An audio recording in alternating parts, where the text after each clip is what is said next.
Rain hammered the night highway, lightning slicing the darkness as if the sky itself wanted to tear the earth apart. Jack Mercer never imagined his quiet drive home with his daughter would end with flames, twisted steel, and a stranger clinging to life in his arms. One moment, he was a single dad tired from another long shift at the mill. The next, he was pulling a bleeding man from a burning wreck, unaware that this stranger was no ordinary victim. He rode with the Hells Angels, and saving him would drag Jack into a world of roaring bikes, outlaw brotherhoods, and dangerous debts that demanded to be repaid. Follow this story until the very end, and tell me in the comments which city you're watching from. The rain came hard, drumming against the roof of Jack Mercer's beat-up Ford like 1,000 fists. Wipers squealed in protest, struggling to clear the windshield. The narrow highway twisted through black forest, its faded lines barely visible under the sheets of water. Jack leaned forward, squinting, jaw clenched tight. "Almost home, Emily," he muttered more to himself than to the girl asleep in the back seat. In the mirror, he saw her 10-year-old head resting against the window curls, damp with the breath that fogged the glass. Her favorite stuffed bear slipped from her lap to the seat beside her. Jack's chest tightened. She looked so small, so breakable. He thought of her mother the way Claire used to hum along to the radio during late-night drives. He swallowed the memory like a bitter pill. Tonight wasn't the night to drown in ghosts. He needed clear eyes. Then it happened. A sudden flash of fire bloomed on the road ahead, tearing him out of thought. His heart jumped. Jack's boot slammed the brake. Tires screeched, the truck fishtailing before jerking to a halt on the shoulder. Emily stirred, blinking awake. "Daddy, what, stay here?" Jack's voice cut sharp through the storm. He yanked his jacket off the passenger seat, shoved open the door, and ran into the rain. The night smelled of burning rubber and gasoline. Flames licked up from a car crumpled against the guardrail, orange sparks flying into the downpour. Steam hissed, smoke curled black against lightning flashes. The world shrank to firewater and the pounding of Jack's heart. He sprinted closer. Through the shattered windshield, he saw movement, an arm twitching, a head rolling weakly against the headrest. Someone was alive.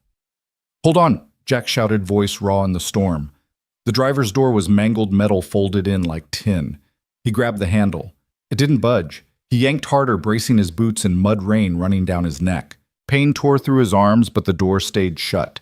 Inside, the man's eyes flickered open, icy blue sharp, even through the haze of pain. He mouthed something, but the roar of the storm swallowed it. "Come on, damn it," Jack growled. He kicked at the frame. Once. Twice. Metal shrieked but shifted only an inch. Enough! He shoved his arm inside skin, scraping against jagged steel. Blood welled, but he ignored it. He gritted his teeth and leaned with all his weight. The door gave way with a scream. Jack reached in, hooking an arm under the man's shoulders. He pulled. The man cried out, blood soaking through his leather vest. Tattoos sprawled across his chest wings, a skull. Bold black ink that told stories Jack didn't understand, but instinct warned him not to ignore. "Stay with me," Jack grunted, hauling him free. The man's body was heavy, nearly dead weight, but adrenaline burned through Jack's veins. He dragged him back step after desperate step until the roar of the flames dulled. Behind them, the wreck exploded. Glass-shattered flames shot skyward, heat slapping Jack's back like a furnace door had swung open. Emily screamed from the truck, her voice piercing through thunder. Jack lowered the man into the wet grass. He was bleeding badly, his breath shallow and ragged. Jack pressed his hand against a gash across his ribs, trying to slow the flow. "Don't call cops?" the stranger rasped suddenly. His hand shot out, clutching Jack's wrist with surprising strength. Jack froze. "What?" "Promise me," the man choked out, blood bubbling at his lips. "No cops." Jack stared. Rain pounded against them both. Who was this man, bleeding broken, and yet so certain he couldn't be seen by law? Emily's small voice carried through the storm. "Daddy, is he okay?" Jack turned his head. She stood in the open truck door, trembling hair plastered to her face. His heart clenched. Back inside and... "M." Now he shouted. She hesitated, then obeyed, disappearing into the truck's shadow. Jack looked down again. The man's grip was loosening, his blue eyes fading, but the tattoos glared like warnings. Sirens wailed faintly in the distance, growing closer. Someone else had already called it in. Jack cursed under his breath. Too late, brother. Help's on the way. The man's lips curved in a faint, dangerous smile before his head fell to the side, unconscious. And in that moment, Jack Mercer's quiet life as a single father began to tilt into a storm he couldn't yet see. The sirens grew louder, flashing red and blue, slicing through the black curtain of night. Jack squinted into the storm, his jacket plastered to his skin, rain dripping from his chin. He could already see the glow bouncing off the wet asphalt, getting closer with every heartbeat. The stranger's chest rose and fell shallowly, each breath sounding like it was clawing its way out. Jack pressed harder against the wound. Warm blood mixed with the rain slick against his hands. "Damn it, stay with me," Jack muttered. His voice was rough, carried away by the wind, but maybe, just maybe, the man could hear it. Emily's small face peeked out from the truck again, fear wide in her eyes. Jack gave her a sharp shake of the head. She pulled the door shut quickly, but he knew she was still watching from the window. The cruiser skidded to a halt, headlights blazing. Two officers jumped out, one rushing toward the flames, the other toward Jack and the bleeding man. "Step back, sir," the officer shouted. Jack shook his head stubbornly. "He's bleeding out. I've got pressure on it. He won't last without an ambulance." The cop hesitated, glanced at the tattoos across the man's chest. His eyes narrowed. He muttered something into the radio clipped to his shoulder. Jack didn't like the look in his eyes. Two paramedics arrived, kneeling hard into the mud beside Jack. One slid an oxygen mask over the man's face, while the other cut open his vest to get better access. Jack's jaw tightened when he saw more ink sprawled across his arms, and rib symbols he didn't fully recognize but instinctively knew spelled trouble. The older paramedic met his eyes. "You pulled him out?" "Yeah," Jack nodded, breath ragged. "Saved his life," the man muttered, then barked orders to his partner. Jack wiped his bloodied hands against his jeans, chest heaving. He looked back toward the road, where the flames roared, higher smoke billowing against the rain. The wreck was beyond saving. An officer approached, his flashlight harsh in Jack's eyes. "Named Jack Mercer. You related to him?" He jerked his chin toward the stranger. "No. Just came across the crash." The cop's jaw tightened. "You didn't see anyone else?" "No bikes?" Jack frowned. "Bikes." The officer's eyes lingered on the tattoos again, his mouth a hard line. Jack realized then that whatever this man was tangled up in, the cops already knew, and they weren't looking at him like a victim, they were looking at him like cargo. The ambulance doors slammed shut. The sirens flared again as it tore away into the night. Jack stood there, rain dripping into his eyes, staring at the red taillights until they vanished into the dark. Emily's voice cut through, trembling but firm. "Daddy, can we go home now?" Jack turned. She was standing just outside the truck again, arms wrapped around herself. Lightning lit her face for an instant. She looked too old in that moment, too aware. He nodded, forcing calm into his voice. "Yeah, Em. Let's get you warm." He opened the passenger side door for her, making sure she climbed back in safely. Then he slid into the driver's seat, hands gripping the wheel, knuckles pale in the flash of police lights still behind them. As he pulled away, he caught a glimpse of the cop's eyes in the mirror, watching him too long, too sharp, like he'd just tied himself to something that wasn't going to let go. The drive home was silent, save for the storm's fading growl. Emily finally spoke when they reached the familiar gravel crunch of their driveway. "Daddy." Who was that man? Jack shut the engine off, staring through the rain-smeared windshield. He wanted to tell her the truth that he didn't know, that maybe he didn't want to know. But he saw her eyes wide and searching. She deserved more than silence. "Someone who needed help," he said softly. Emily frowned, hugging her bear tight. "But he told you no cops." Why would he say that? Jack's throat tightened. He forced a smile he didn't feel. Sometimes scared people say strange things. Don't worry about it. But lying in bed later, listening to the rain drip from the eaves, Jack couldn't shake the feel of that man's grip on his wrist, the icy eyes, the smile faint and dangerous when sirens drew near. Jack thought he'd left the world of violence behind when Claire died. Thought all he had left was keeping Emily safe, working double shifts, keeping his head down. But tonight fate had shoved him right into the fire, and something in his gut told him that the stranger's story wasn't done with him yet. The morning broke gray and heavy clouds still thick from the storm. Jack sat at the kitchen table, a chipped coffee mug warming his hands. The smell of bacon drifted through the air, Emily's attempt at breakfast. She hummed softly as she balanced on a stool, watching the pan with a seriousness that made Jack's heart ache. "You don't have to cook, Em," he said gently, her small shoulders lifted. "You always cook for me." "I wanted to try." Jack smiled, though it didn't reach his eyes. He sipped the coffee, but his thoughts weren't in that kitchen. They were back on the rain-soaked highway, on the stranger's blood staining his hands. The knock came hard, rattling the thin door. Jack froze. So did Emily. "Stay here," he whispered, rising. His boots scuffed the old linoleum as he moved to the door. He opened it just a crack. Two men stood there, leather jackets, soaked bikes idling in the drive behind them. The smell of oil and wet asphalt clung to them. Their eyes cold measuring landed on Jack. "You, Mercer," one asked. His voice was gravel, a low growl that carried the weight of threat without needing to raise. Jack's body tensed. He thought of Emily behind him clutching her bear. "Who's asking?" The taller man leaned forward, rain dripping from his beard. "Name's Snake. My brother's lying in a hospital bed 'cause of that wreck last night. Heard you pulled him out." Jack's grip tightened on the doorframe. The man's words weren't gratitude. They were accusation, sharpened and deliberate. "Yeah," Jack said finally.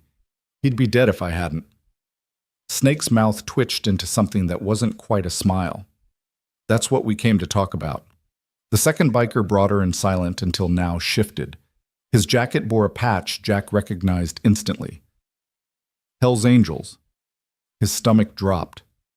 "You boys got the wrong idea," Jack muttered. "I don't want trouble."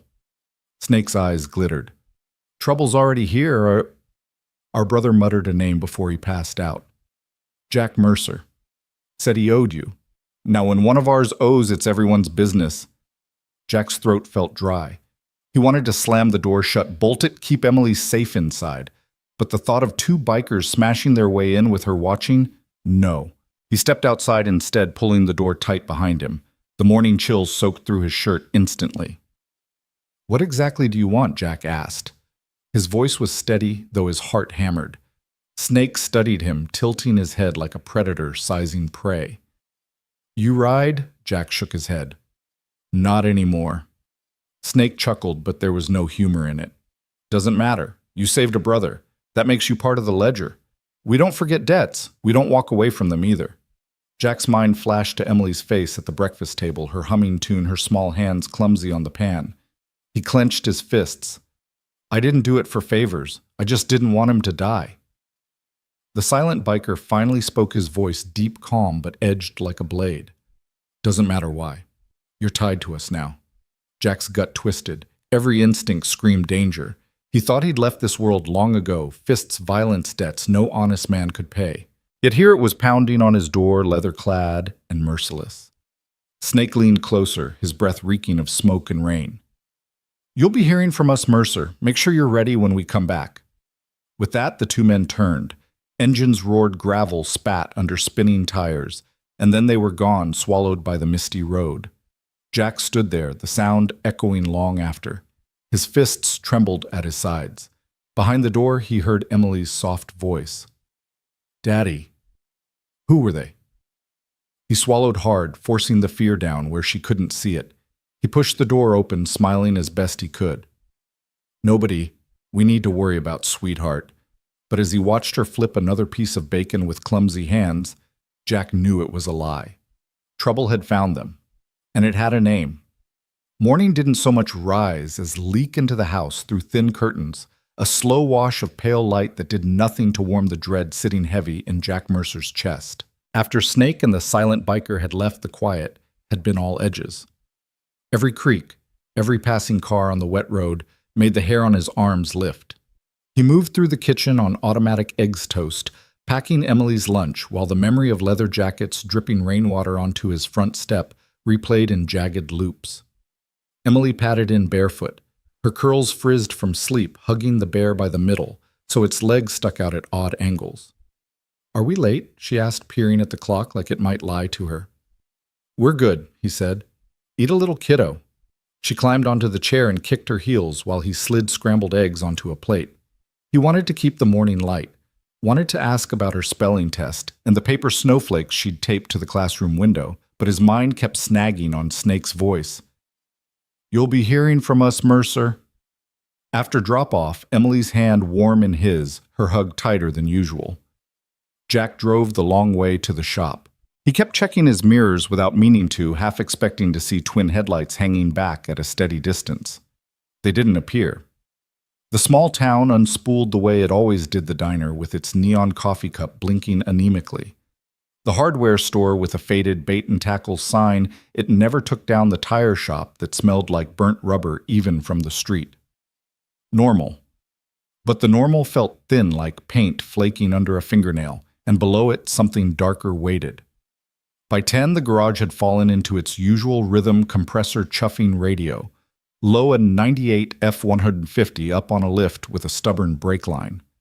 Jack lost himself in the mechanics of it, grateful for anything that answered to torque and thread instead of threat and promise.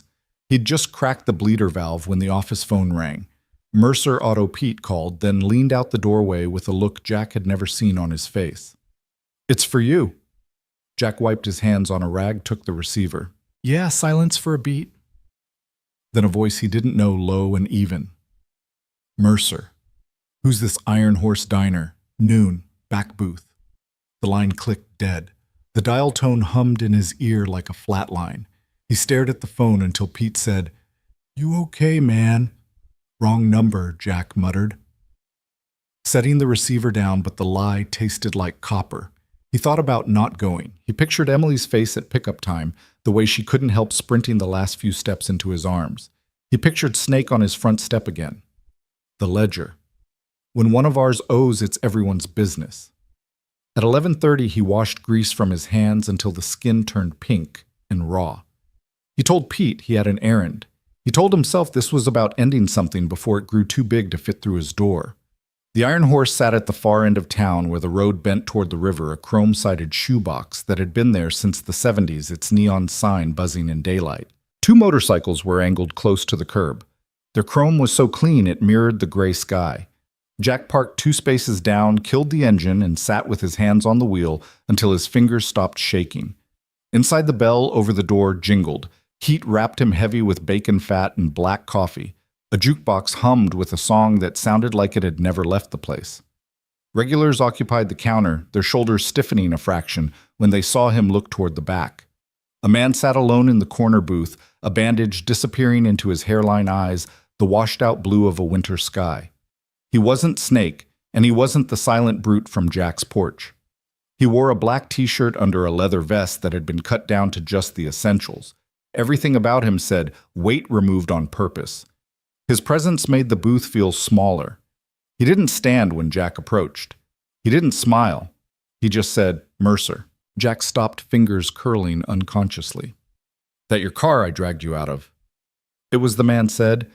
His voice had a rasp in it, still either from smoke or a life spent breathing wind and gasoline. He nodded at the opposite bench. "Sit." Jack sat. The vinyl squeaked. He didn't like that his back faced the room, and the man's slight tilt of the head said he'd noted it.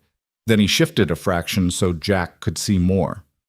"Name's Lawson," the man said, after the waitress poured coffee and retreated without asking what they wanted, like this wasn't the kind of table you lingered at. "Most folks call me Hawk." There it was something solid to put with the face. The name felt familiar, the way names you've never heard can feel familiar when enough strangers have said them quietly enough for long enough. "You sent your friends to my house," Jack said. Hawk's mouth tugged into something that wasn't quite an apology. "Snake ain't anyone's definition of charming. But his brother is alive because of you." He tapped the table once with the tip of his finger knuckle scarred. "That carries weight." "I didn't do it for you," Jack said before he could smooth the words. "You did it because you're the kind of man who doesn't drive by when something's burning." Hawk didn't blink. "That make it less mine." The waitress deposited 2 mugs and a plate of toast in case they changed their minds about eating. Coffee steam curled up, cutting through the metallic edge of Jack's nerves. He took a swallow to have something to do with his hands. Hawk set a plain white card between them. No logo, no name. Just a number in black ink, heavy strokes like the writer didn't care if the pen bled through. "You need something you call this. Doesn't matter the hour." "I don't want anything," Jack said. "That's not how this goes." Hawk leaned back a fraction, winced like stitches tugged underneath his shirt. "You saved my life." "That puts you in the circle whether you like it or not. It's not a club. It's a chain. I've got a daughter," Jack said, because it felt important to get that into the air. "She's 10. She's everything." Hawk's eyes didn't soften, but something in them shifted recognition maybe, or respect, with its chin raised. "Then you understand the only thing that matters." He pushed the card an inch closer. "You don't have to wear a patch for men to stand on your porch when the wrong truck slows down." Jack looked at the number until it blurred. Snake said, "There's a ledger." "There is," Hawk said, "but not the kind you think." He wrapped his fingers around his mug and didn't drink. "You think we're all one thing. Most folks do. Headlines love one kind of story. But the road is long. It makes men who've done bad things do good things to balance the books. Sometimes it's coats in winter. Sometimes it's groceries left where nobody can see who left them. Sometimes it's a stranger pulled through fire." He shrugged. "Sometimes it's a call that says, 'Don't go to work on Tuesday.'" The hairs on Jack's neck rose. "Is that a threat?" "It's a fact," Hawk said. He held Jack's eyes. "You want me to lie to you? Tell you that after last night nobody noticed your face, that you aren't in someone's mouth already when they talk about me?" He shook his head once. "You're on a hill, Mercer. Fire rolls downhill. We sandbag together or we watch your house get wet first." The diner door opened. The bell jangled like a nerve. 2 state troopers stepped in, rain beating on their hats. The room's volume dipped a notch. Hawk didn't look over. He pinched a triangle of toast and ate it like he'd never done anything else with his hands. Jack's pulse kicked. He forced himself to keep his shoulders level. One trooper tilted his chin imperceptibly toward the back, that almost salute men give to other men they don't plan to move on today. Hawk ignored it without offense, like the whole choreography had been performed 100 times. "Your man in the wreck told me not to call the cops," Jack said, because it sat on his tongue and tasted like iron. "Not because we think we float above them," Hawk said, "because there are things a uniform can't fix and things it makes worse." He pointed with his chin, not his hand, at the window. Outside, a man in a baseball cap was staring too long at the 2 parked Harleys, his jaw set to perform his wife tugging at his sleeve to stop. "Everybody's got a part to play. Ours is loud. Yours might not be. I'm a mechanic." Jack let the words sit there, solid and ordinary. "I fix things that don't scream back." Hawk's mouth did something like a smile and then didn't. "You fixed a man on the side of the road who did." Silence stretched. The jukebox shifted tracks. Silverware chimed in a bus tub. Rain ticked at the window like fingernails. Jack thought of Emily's breath-fogging glass in the back seat. He thought of his front steps slick with rain under Snake's boots. He thought of a promise he'd made to a dying woman that he'd keep their girl safe no matter what it took, even if what it took chewed him up. "What happens if I don't take the card?" he asked. Hawk didn't reach for it. "Then it'll still be in your pocket when you reach for change." "I'm not the one who put it there." He nodded once at Jack's chest. "You are." Jack almost laughed. It came out as a sound he didn't recognize. He slid the card toward himself and didn't look at it. He said, "If trouble comes to my door, we answer it first," Hawk said. "And if trouble comes because of you, then we move your door," Hawk said softly, like he'd said it before and meant it every time. "Long as you don't lie to me, long as you keep your hands where they belong, long as you remember the only truth that matters, which is that little girl who thinks you can turn rain off by flipping a switch." Jack pictured Emily's small fingers on the kitchen light last week, frowning when the storm kept going. He felt the floor of his chest drop out and then settle. Hawk slid from the booth with the careful economy of a hurt man conserving force. "Snake will run hot. Diesel runs slow. You'll like him better. Cutter keeps books with his eyes. If you see him staring, it's because something doesn't add up." "You just describing your friends to the man who saved your life?" Jack asked. "I'm describing the weather," Hawk said, "so you don't dress wrong." They stepped out into the bright cold day. The rain had stopped, leaving everything sharper. Steam lifted from the blacktop. Hawk paused beside his bike like the machine was a companion and not a thing. Jack stood there with the card sweating in his palm, feeling the town move around them. Someone's screen door slap a delivery truck. Beep, gently as it backed into the alley, a crow complaining about nothing in particular. Hawk glanced at Jack's truck, 2 spaces down. That an oil leak or just pride? Both, Jack said. Hawk's laugh was a breath, nothing more. He swung a leg over the Harley and winced again. You did something that takes a piece out of a man, he said, without revving yet. That piece doesn't grow back. It makes room. For what Jack asked, for whatever you feed it. Hawk thumbed the starter. The engine came alive like a living throat. Call if you need. Don't if you don't. Either way, eyes up. The bikes pulled away in perfect stagger chrome, catching a ragged strip of sun. Jack watched them shrink to 2 commas on a long sentence of road, felt the heat of their passage remain an instant after they were gone. He slid into his truck and didn't start it. He pulled the card out and set it on the bench seat. The number stared back nothing and everything at once. He closed his eyes and saw Emily's face the way she always reached for his hand in parking lots, even when she pretended she didn't need to anymore. He picked up the card, put it in his wallet, and drove back to the garage. The rest of the day felt normal by force invoices and wrenches, Pete arguing with a supplier about a part that never arrived. But at 3, Jack looked up and saw a black SUV idling across the street too long. Its windows were dark enough to hold a man like a secret. It rolled away when he stepped outside. At 5, he stood in the elementary school pickup line with other parents. Emily ran at him full tilt, her backpack bouncing her grin, something bright he didn't deserve. He lifted her the way he had since she could walk, and for a second the ledger balanced. Can we get milkshakes? She asked, breathless. Yeah, he said. Let's get milkshakes. At the diner counter, Emily picked sprinkles and Jack watched their reflection in the chrome band of the pie case. Father and daughter swirled straw colors a little world inside a bigger one. He paid in cash and tipped too much. On the way out, the trooper from that morning's diner shift held the door for them. He nodded like men nod when they know something about each other and pretend they don't. Jack nodded back. The sky had the color of a healing bruise. Night would come, and with it headlights that stayed too long at corners, names said too softly over phone lines, promises that felt like insurance and threat at once. But Emily's hand was in his. Her milkshake left a pink ring on the cardboard tray. The little bell above the door laughed them back onto the sidewalk. A card in his wallet pressed into his hip when he walked. A circle had drawn itself around his small life with chalk and gasoline. He could pretend he hadn't seen it, or he could step inside where the ground might be warmer.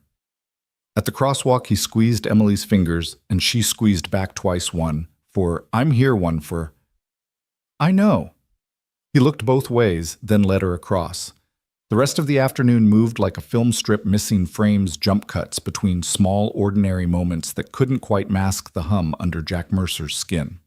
He finished the F-150, signed 2 invoices, answered a call from the school nurse about a scraped knee, not Emily's, thank God, and pretended not to notice when the black SUV reappeared across the street for 5 long minutes before slipping away again like a shadow, deciding against it.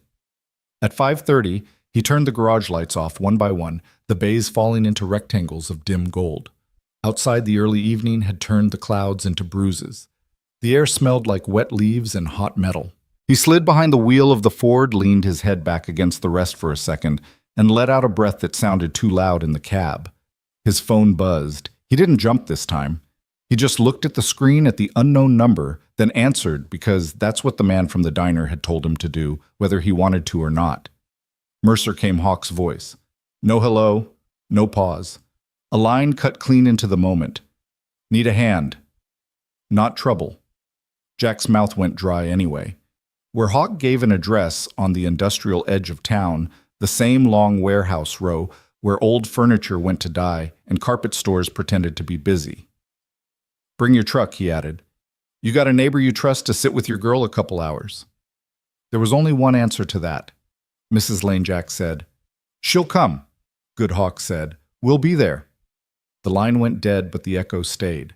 At home, Emily was sprawled on the living room rug, working math problems. her pink pencil chewing through the paper as if the numbers could be wrestled into good behavior. The bear sat propped beside her like an overly patient tutor. She looked up when he came in face, doing that immediate brightening thing that always left a crack in his chest. "Milkshakes were awesome," she announced, as if it had been years, not 2 hours. "Glad to hear it," Jack said, pulling off his boots. "I need to run out again for a bit. Mrs. Lane's coming over. How about you two start a movie?" Her expression shifted a tiny flare of worry that tried to hide behind casual. "It's not those men again, is it?" He crouched, met her eyes. "It's just helping somebody. Nothing scary, but I want you here with her." "Okay." She nodded, swallowing that small fear down because he asked. 10 years old and already practicing the trick. Mrs. Lane arrived with a casserole like she couldn't set foot in a neighbor's house without feeding it. "You'll be back before the second act," she said, waving her hand as if time obeyed her. "Go on." He kissed the top of Emily's head, breathed in the shampoo that smelled like apples, and walked out before he could decide to stay instead. The Ford rumbled through a town that knew how to keep its face composed. A dog barked like it had information. A porch light clicked on as he passed. Somewhere a screen door said, "Thwack to the night." The warehouse district looked the way it always did, long, silent rectangles of corrugated metal with their names stenciled in black. But one unit had its roll-up door open, and a pool of white light spilled onto the wet concrete like a stage. Inside, figures moved, men lifting men, carrying men, stacking, no music, no shouting, just the rhythm of work. Hawk stepped into the doorway when Jack pulled up as if he'd been listening for the exact timbre of that old Ford. He wore the same cut-down vest, the same even gaze. The bandage at his hairline had darkened to the color of old paper. "You came," he said. Again, not a question. "You asked," Jack said, and tried not to hear the other sentence that had followed him since the diner. "And I said I would," Good Hawk said. He hooked his chin toward the interior. "We're moving weight." Jack braced for crates he didn't want to see. Inside he saw coats, piles of them. Children's bright puffers, adult parkas, a rainbow of hats that had probably come from church drives, and school bins. Next to them, cases of canned food stacked high as his shoulder boxes marked with shaky Sharpie beans, corn fruit cocktail, and another pallet of fleece blankets still wrapped in plastic. Diesel appeared from between stacks, carrying 2 boxes like they were empty. He nodded once. "You the mechanic." "Sometimes," Jack said. Good Diesel said. "You know about leverage. Use your legs, not your back. Stack even no hero stuff." Snake was there too, moving with an irritability that looked native to his bones. He lifted a box, glanced at Jack, then looked away like recognizing a debt in public might be a breach of etiquette. "Community center lost their funding," Hawk said, answering the question Jack hadn't asked. "Bunch of families got squeezed. We fill the gap when the gap ignores the children in it." He said it without softness. The rage was under the floorboards, not on the table. "Where's it going?" Jack asked, rolling the sleeves of his flannel to his elbows. "Back of Beyond Diesel," said, jerking his head. "Trailer court by the old drive-in. The apartment's behind the feed store. Mrs. Kaminsky's place. You'll know it when you see the wind chimes.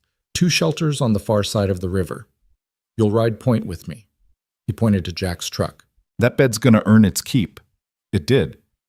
For the next 3 hours, the world became a loop warehouse light cardboard scrape the flex and give of weight in his hands, the thump of boxes onto truck beds, tailgates lifting, straps ratcheting tight engines, starting engines, cutting boots on concrete breath, making ghosts in the cooler air. No one talked about cops. No one said a word about patches. The language here was grunt and nod and hear and go.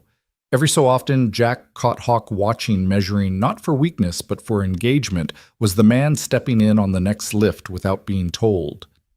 Did he see the wobble in the stack and slide a hand to steady it without turning it into a scene? Was he learning the rhythm strangers move to when they decide to be something else? He was. He hadn't realized how badly he wanted a rhythm that wasn't just survival. They pulled out in a loose convoy. Jack's Ford Diesel's battered bed, a van, whose back windows were painted so kids wouldn't see the surprise too early. The first stop was the trailer court. Porches sagged under the weight of years. The kind of wind chimes that come from dollar bins made thin sounds in the night. A woman in a robe opened her door when the engines cut. She had the face of someone who'd learned not to expect good news after 9 p.m. We didn't order anything. She began pulling the robe tighter across herself. You did? Diesel said gently, not smiling because this wasn't that moment. He handed her 2 coats in child sizes and a third for her. You just didn't know you did. Her eyes filled so fast it embarrassed her. She kept talking to cover it. I had a plan. She looked down at the bright coats like they'd fallen from a cleaner sky. Thank you. Jack carried a box of canned goods up her steps. Inside, he saw a couch patched with duct tape and a coloring book open to a half-finished page. On the counter, a calendar with 3 dates circled and nothing written on any of them. Just circles like someone rehearsing. Back at the truck, Snake lifted a case toward a door with 3 locks. An old man answered, veteran hat, cocked jaw, stubborn. We don't need charity, he said, voice gone rusty with pride. It's not charity, Snake said bluntly. It's groceries. The man stared at him for a long time like they were in a standoff. Only he could see, then stepped aside. When he set the box on the table, Snake's eyes flicked to a framed photo of a boy in a uniform, then away, as if whatever he registered got filed somewhere under better not to open tonight. 2 apartments behind the feed store took blankets, one for a teen mom with a baby that made the small sounds of an always hungry infant, one for an old woman whose heater clicked but didn't ignite. Jack knelt beside the heater without announcing why and coaxed it to life with a practiced tenderness that made the old woman put a hand over her mouth. You men, she said, not meaning just him. You men are trouble. Then she patted his shoulder and sent them with cookies that tasted like cinnamon and a little too much salt. At Mrs. Kaminsky's place, wind chimes of every size and type filled the small porch, clinking a jittery music. She opened the door, still in her church dress, like she'd fallen asleep in it. Come in, she said, as if they were already family. You boys look thin, she added, a lie offered as hospitality. They didn't go in. They stacked quietly instead. Hawk stayed by the gate, keeping an eye on the street the way wolves watch the edge of the tree line. When a sedan slowed, his head tilted and it kept going. On the far side of the river, outside a squat building whose hand-painted sign read, Hands and Hearts, a volunteer with purple hair cried openly when Diesel lowered 3 crates of canned soup into her arms. We thought we were going to have to turn people away tomorrow, she said, voice breaking. You have no idea what this means. She looked at the jackets at Jack and his flannel damp with sweat. Maybe you do. On the 3rd run, Jack realized he wasn't noticing the ache in his back anymore. He was noticing the way people said thank you without saying it, and the way a small hand appeared from behind a woman's leg to touch the sleeve of a puffer coat like it might float away. He was noticing that Hawk never took credit and never moved first toward a doorway without looking to see if someone else should. He was noticing something in himself soften and harden, at once soften toward the world, harden around his daughter like a ring. On the final load, Diesel tossed him a bottle of water. You move like a man who's carried the heavy end before, he said. Long time, Jack said, twisting the cap. Some days you forget, some days you remember. Tonight's a remember, Diesel said. Snake walked by, box on his shoulder, and muttered, Don't break your back proving something that ain't on trial. The closest thing to kindness Jack figured he'd get from him, and it was enough. They returned to the warehouse close to midnight. The place looked oddly vulnerable, now stripped of stacks like a stage after a show. Hawk stood in the emptiness, as if measuring whether it had done what it was supposed to do. You keep your girl safe tonight, he asked without turning. Mrs. Lane, Jack said. She makes casseroles when she's nervous. Smart woman, Hawk said. He faced Jack. This isn't your debt. Don't make it one. You showed up because you're the kind of man who shows up. If you start thinking you owe me for letting you be yourself, you'll put a chain around your own neck and call it mine. Jack didn't expect philosophy he needed at midnight from a man who carried a ledger in his eyes, but there it was. He nodded once because he couldn't find the right shape for thank you. Hawk's gaze moved past him to the dark outside. You'll see cars you don't recognize this week. You'll think about the card. Half the time you'll be right to think about it.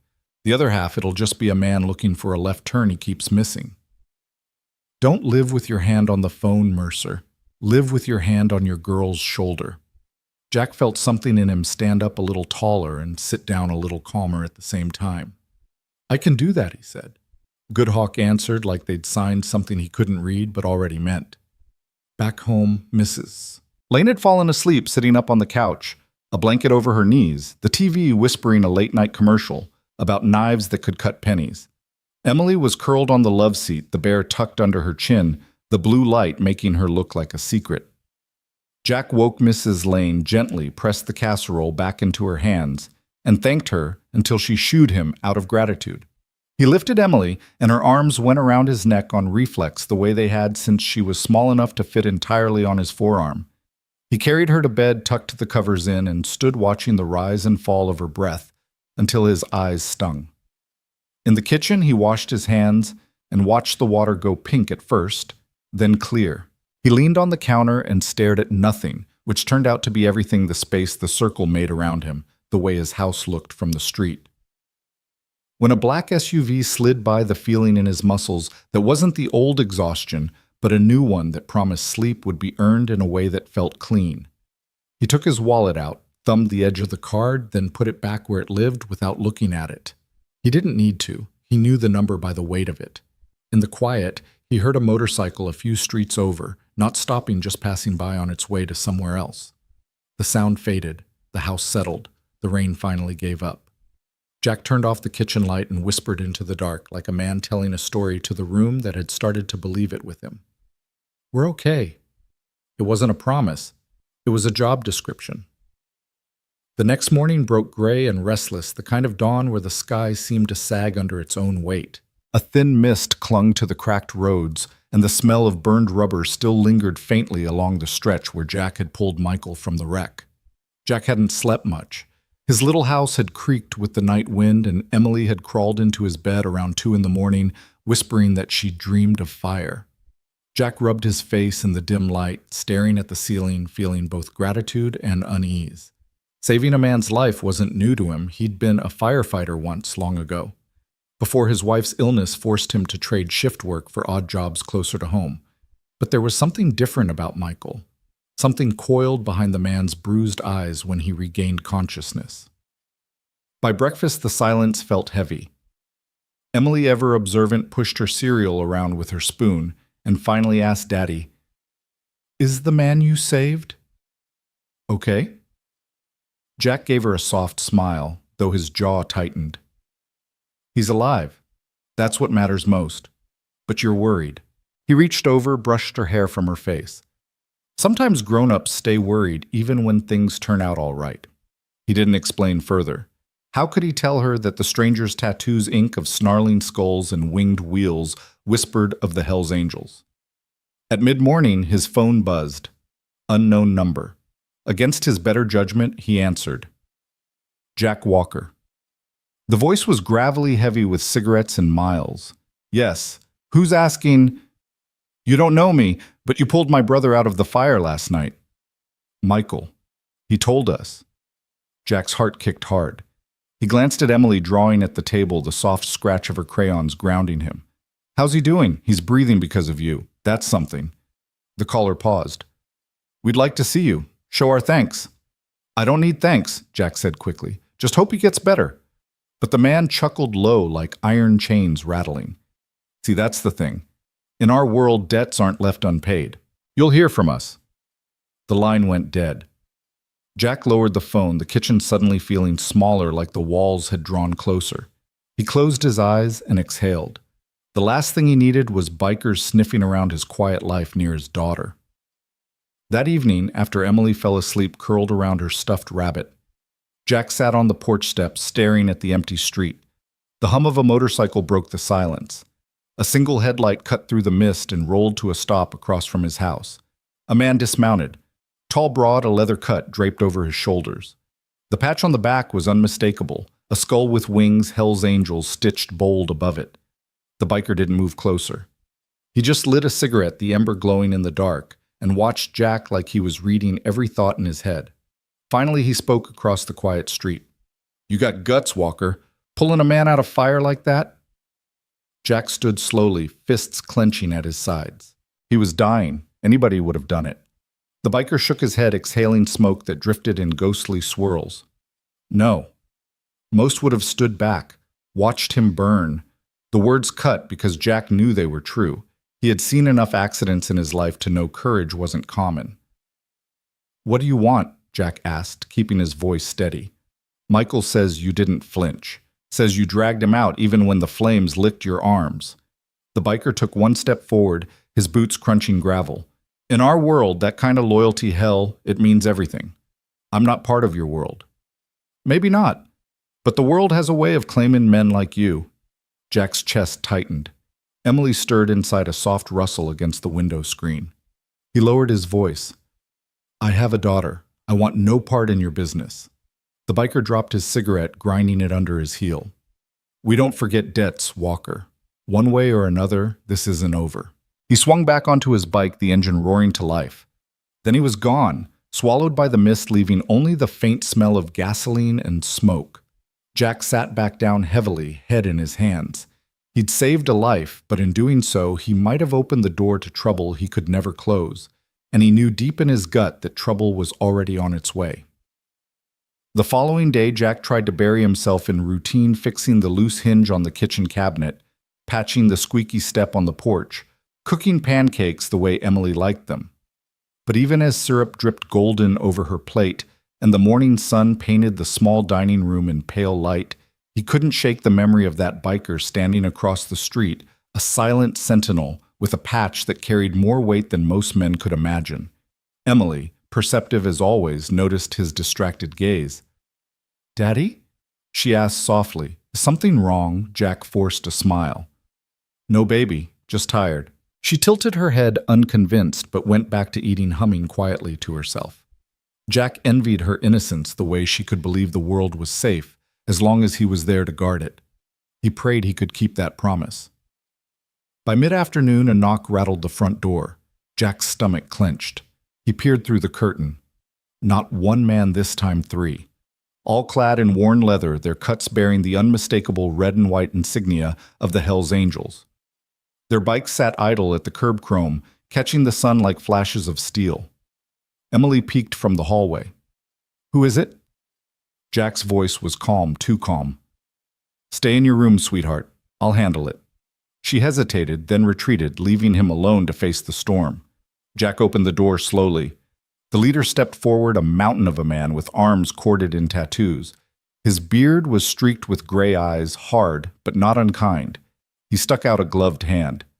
"Name's Bear, Michael's brother." Jack didn't take the hand. "What do you want?" Bear lowered his arm, nodding slightly as though he respected the caution. "To talk. Nothing more. You saved my brother's life. That means you've earned our attention."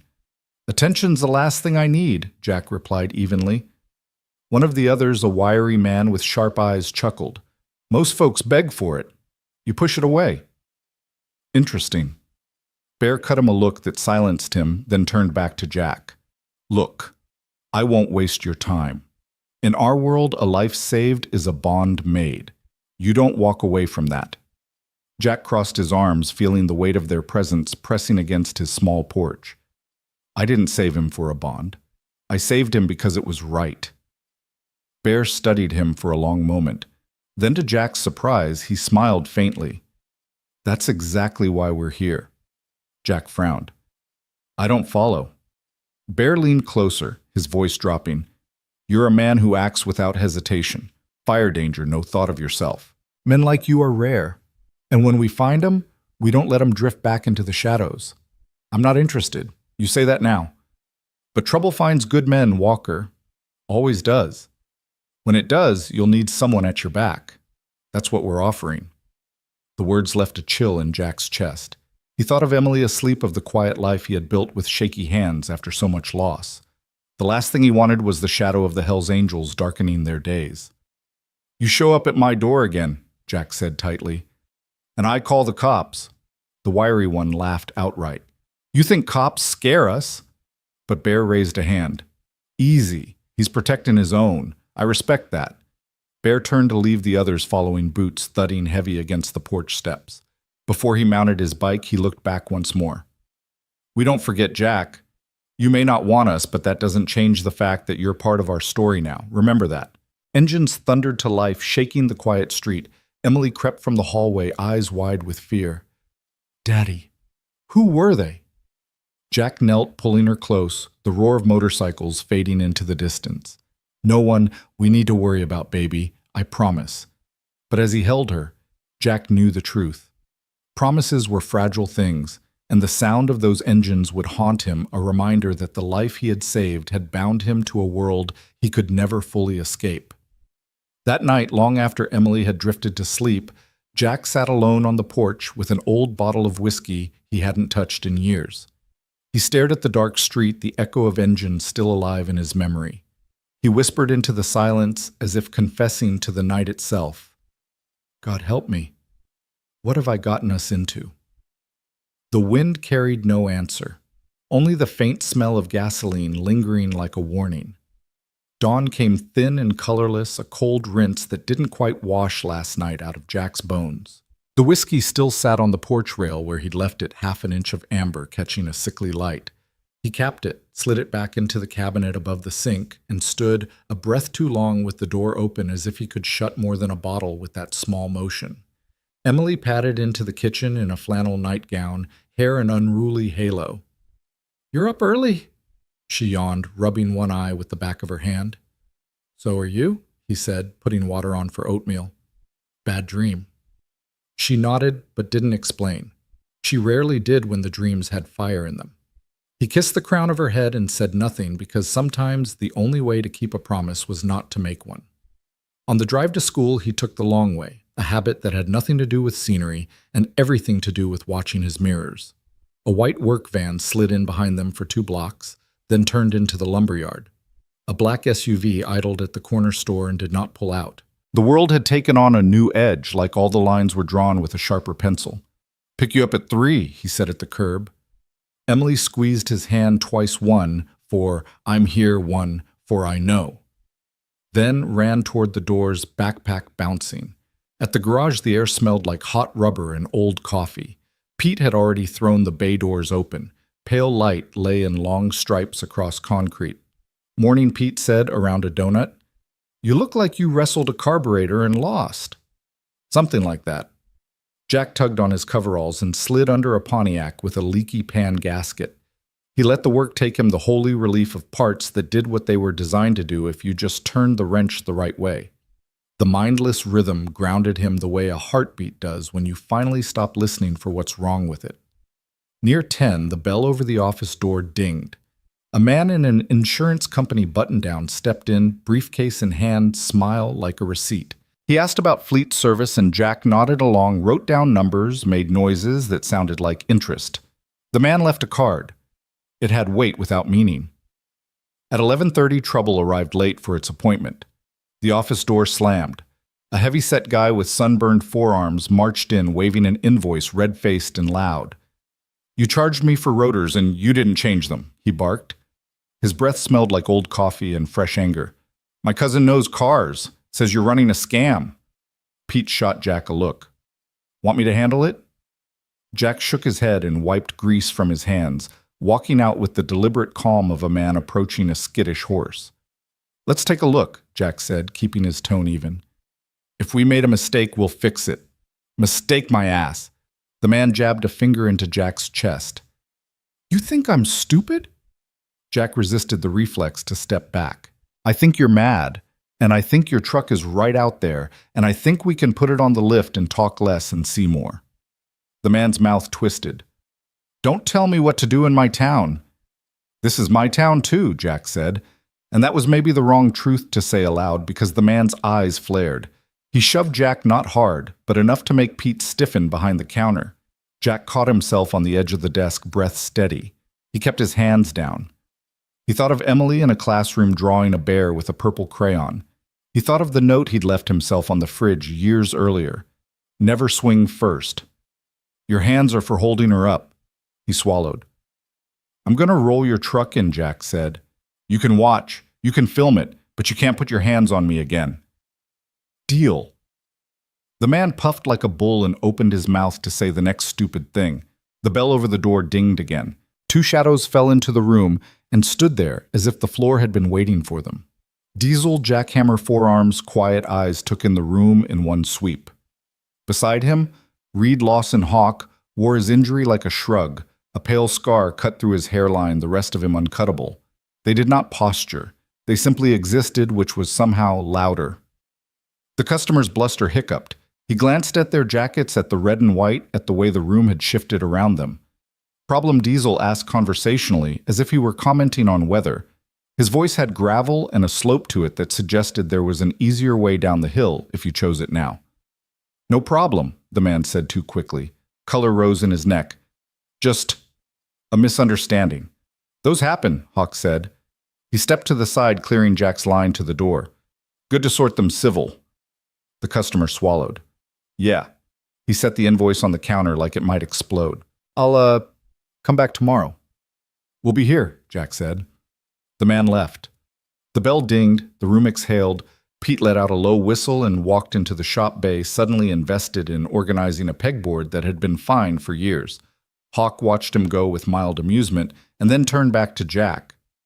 Sometimes the circle watches, he said, as if he'd said it before but needed to say it now. Even when you don't see it. Jack blew out a breath that had been stuck in his ribs. You boys just happened to be in the neighborhood. Diesel's mouth did something like a smile. Neighborhood got bigger when you pulled a man out of a fire Mercer. People keep saying that like it's a compliment, Jack said, too tired to sand the edges. It is, Hawk said. It's also a map. Pete reappeared with a clipboard he didn't need. He nodded at Hawk in that careful way small-town men nod at men their wives have warned them about, and then pretended to remember an urgent task across the room. Hawk tipped his head toward the bay. You got a minute? Jack gestured. They walked into the shop, the noise of the compressor a curtain between them and the office. The Pontiac gleamed under the fluorescence. Someone had hung an air freshener shaped like a Christmas tree from the rear view mirror. It smelled like chemical pine and cheap hope. You're seeing cars, Hawk said. Black SUVs. Vans that linger. I'm seeing a lot, Jack admitted. Hawk nodded. Some of those are ours. Some aren't. You don't have to figure out which. You just have to keep doing the next right thing. You get me.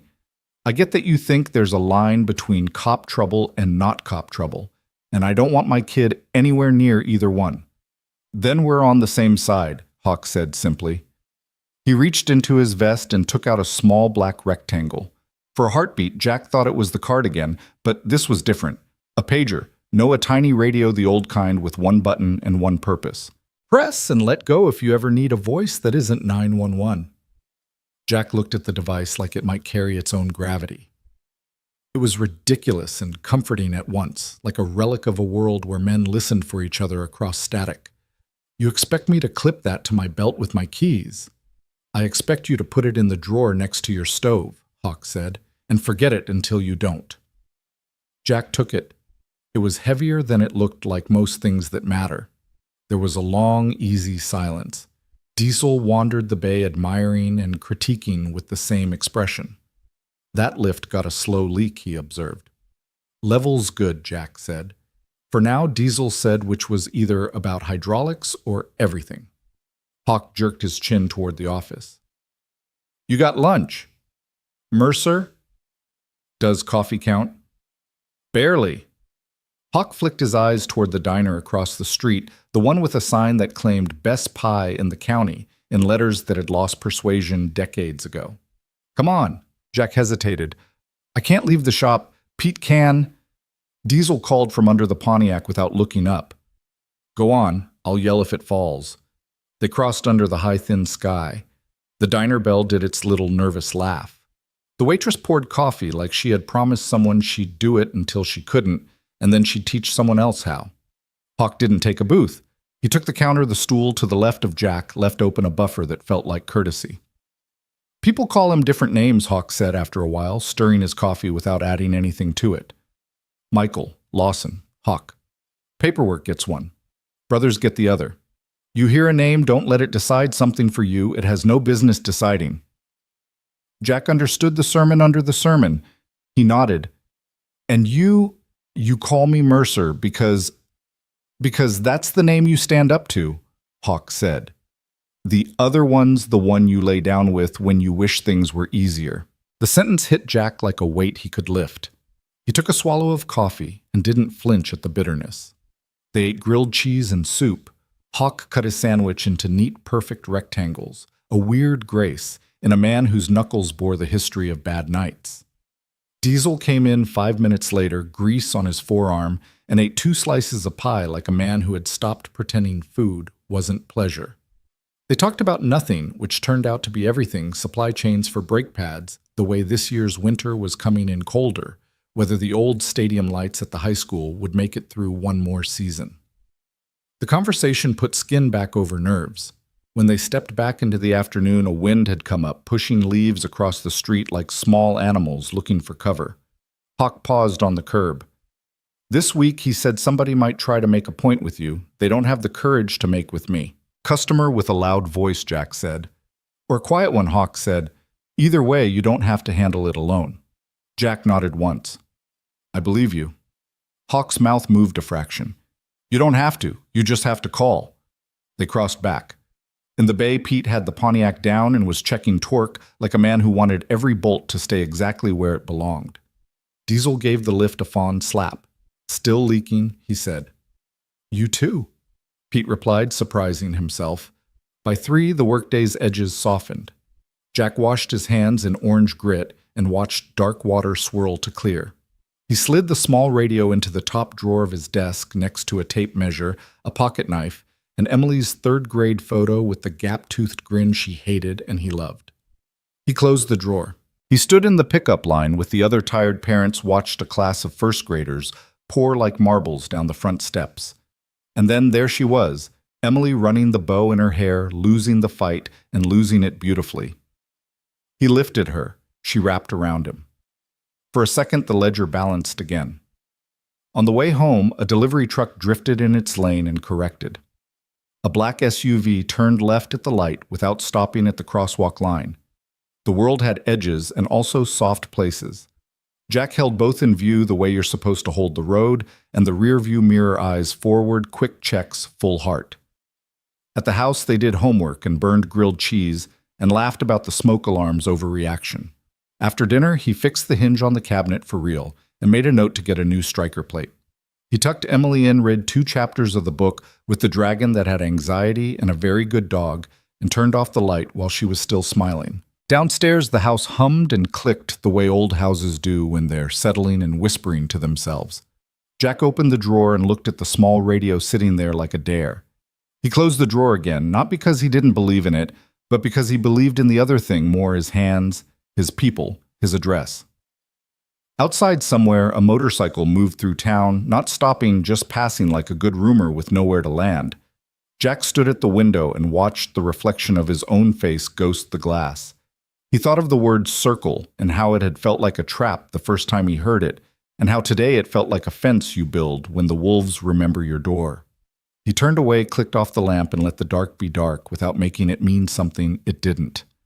Upstairs, his daughter breathed the deep, simple breath of a child who believes the person in the next room can turn rain off by flipping a switch. Downstairs, in a drawer next to a tape measure and a pocket knife, a small radio waited like a last resort that hoped not to be chosen. In between, Jack Mercer took one slow breath, then another, like a man reminding his body it belonged to him. The storm had passed by dawn, leaving the sky rinsed and pale, streaked with the last bruises of night. Jack stood on the porch of his small house, coffee steaming in a chipped mug. The world smelled of wet earth diesel from passing trucks, and the faint metallic tang of last night's wreck still stuck in his nostrils. He'd slept only a few hours, restless, replaying the stranger's slurred thanks, the guttural roar of motorcycles in the distance.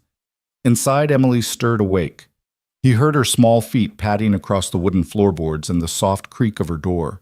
She stepped out, her hair a tousled halo dragging her blanket like a cape. "Dad, you didn't sleep," she said, voice still heavy with dreams. Jack forced a smile and crouched to her height. "I'm fine, kiddo, just thinking." He brushed her hair back. "Want pancakes?" Her eyes brightened. "With blueberries?" "Only the best," he said. They moved into the kitchen together. Jack mixed batter, the sizzle of the skillet filling the silence. Yet behind the ordinary rhythm, his mind kept circling the same questions. Who was that man he'd dragged from the flames? Why had the shadows of bikers lingered silent and watchful just far enough not to be seen? When he dropped Emily off at school later, the playground already humming with laughter. Jack noticed something unusual. Parked across the street was a black Harley-Davidson Chrome glinting in the morning sun.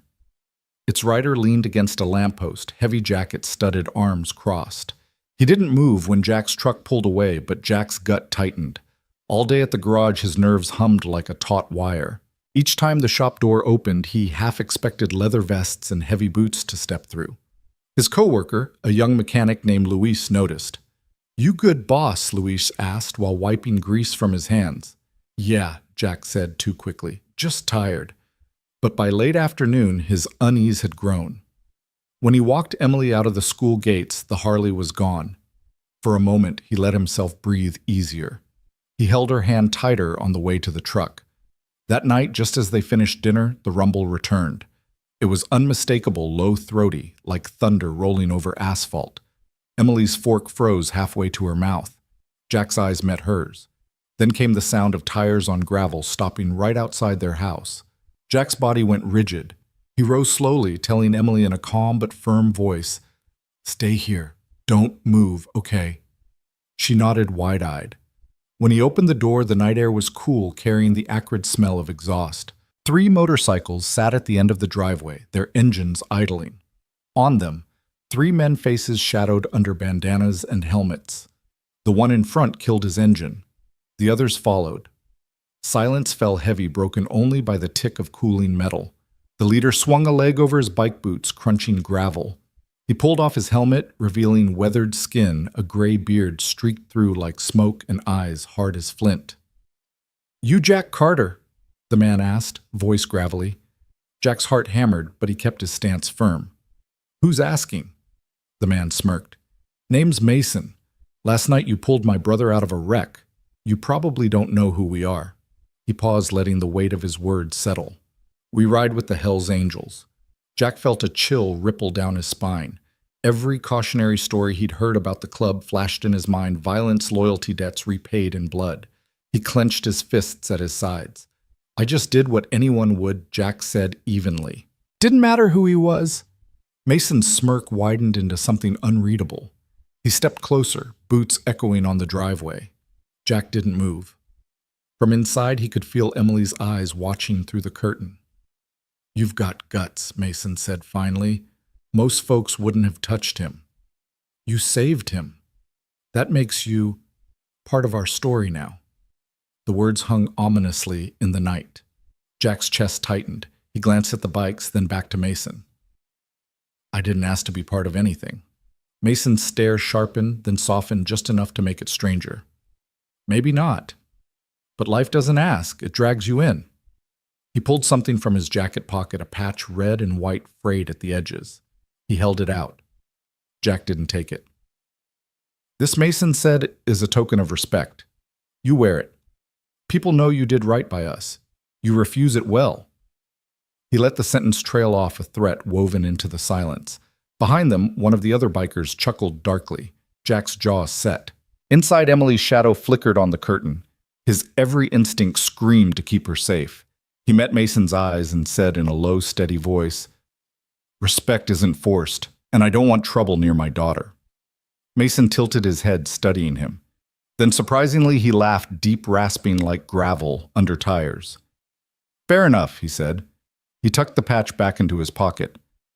"But you should know Carter Trouble has a way of finding good men." He turned back toward his bike, the others following. Engines roared to life again, vibrating the ground beneath Jack's feet. As they rode off into the night, taillights glowing like embers fading into the dark, Jack stood rooted to the spot, chest heaving. When he stepped back inside, Emily was waiting, pale and silent. "Dad, who were they?" Jack knelt, wrapping his arms around her. "Just people I helped. That's all you need to know for now." But as he held her staring into the dark beyond his window, he knew it wasn't over. Their visit had been a warning, a mark. And whether he wanted it or not, his life and Emily's was now entangled with the angels. The night after the angels' visit stretched on like an endless road. Jack barely slept lying awake with the memory of Mason's gravelly laugh echoing in his ears. Every time headlights swept across the window, his body tensed, expecting the roar of engines to follow. By dawn, the exhaustion had sunk into his bones, but he moved quietly around the kitchen fixing coffee while Emily slept.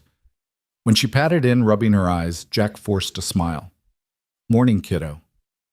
"Oatmeal or eggs?" She climbed onto a chair, hugging her knees. "Did those men come back?"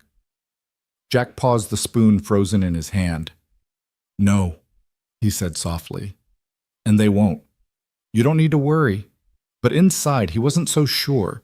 He knew enough about men like Mason. Once you were on their radar, you didn't just disappear. At the garage, the day passed in fits of normalcy. Cars rolled in, Luis cracked jokes, and country music played faintly from the old radio. Yet every time the bell above the shop door jingled, Jack's stomach clenched. Late afternoon, while changing the oil on an old Ford, he heard it, the same low thunder rolling nearer. He peeked out. Two bikes pulled up, their riders cutting engines in unison. Leather jackets bore the unmistakable red and white patches, Hell's Angels. Luis whistled low. Jack, you know them." Jack wiped his hands on a rag, heart thumping. "Stay inside, Luis. I'll handle this." He stepped out, squinting against the sun. The riders didn't remove their helmets, but one of them held out a folded envelope. From Mason, the taller one said, voice muffled by the visor. Jack took it cautiously, the paper rough beneath his fingers. "What is this?" The rider tilted his head. "A message."